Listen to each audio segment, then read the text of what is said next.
So the more pharmaceuticals I'm taking, the more you can accurately predict my life expectancy? The more accurately we can predict Why your is death. that? So you take things, for example, like statins, right? So statins lower LDL cholesterol.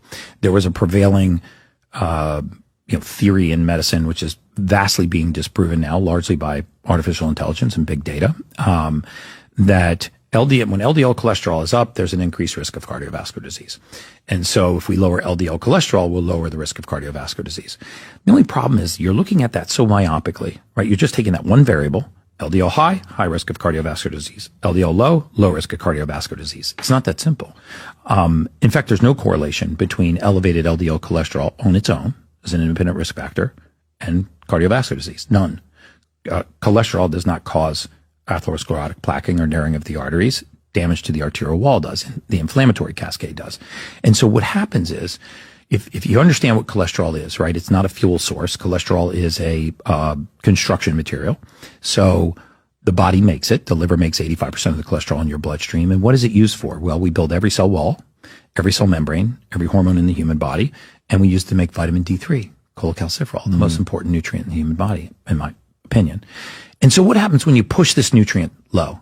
Well, now you buy yourself consequences down the road. Now you're interrupting cell walls, cell membranes, hormones, vitamin D3, and now people get on a statin. Now their joints start aching, their memory starts to go. Now they increase their risk for Alzheimer's, early onset dementia. Cognitive decline is one of the fastest accelerants of aging. People that are in steep cognitive decline are not compliant with their, medications and protocols. And so you've taken this one independent risk factor, and because you think you're lowering the risk of cardiovascular disease, you create this entire cascade of problems down the road. And we saw this over and over and over again. In fact, we did not process a death claim, not one, in my entire 22-year career on a centenarian that did not have elevated levels of LDL cholesterol at the time of their death. Wow. Not once. Interesting. But modern medicine would say LDL cholesterol is a risk factor for cardiovascular disease. No, it's actually a risk factor for longevity. High LDL and low triglyceride, and high HDL cholesterol is a marker for longevity, not for cardiovascular disease.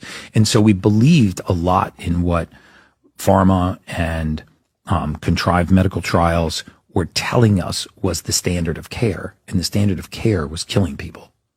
Flatly, to be honest. So